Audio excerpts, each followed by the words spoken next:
गुंजर भैया आपका लभरवा का शादी हो रहा है कलकत्ता मैरिज हॉल में। अभी अभी फेसबुक पे हम फोटो देखे हैं। ना, ये नहीं हो सकता, असंभव।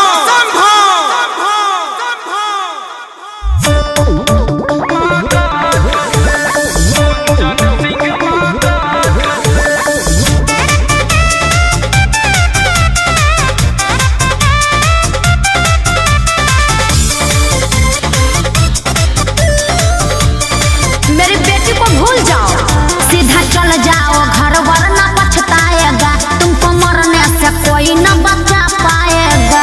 अभी कोई पैदा नहीं हुआ जो मुझे मार दे। सीधा चल जाओ घर, वरना पछताएगा। तुमको मरने से कोई न बचा पाएगा।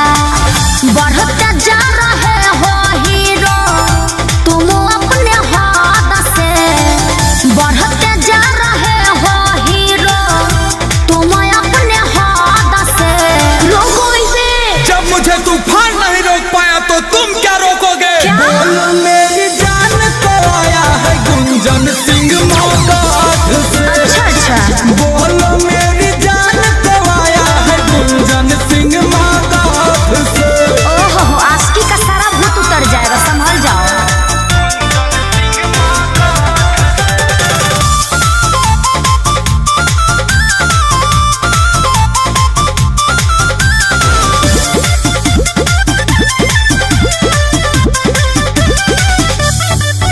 मेरी बेटी को भूल जा तू, मेरा जात नहीं है।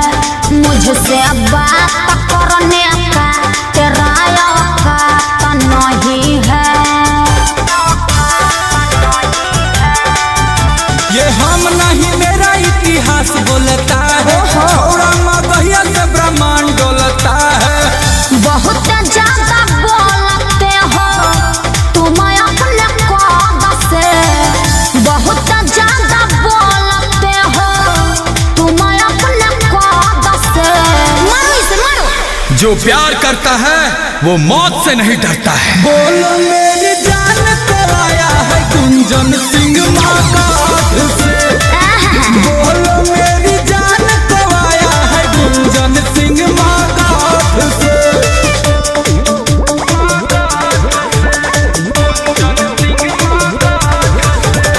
Music by Arya Sharma.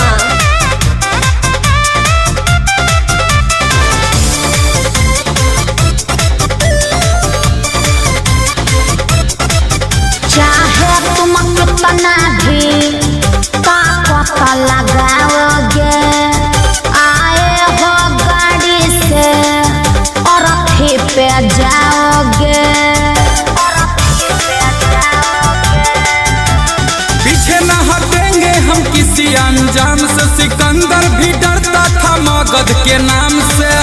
मारोगे तड़प के अमन दिल के दर्द से, मारोगे तड़प के अमन दिल के दर्द से।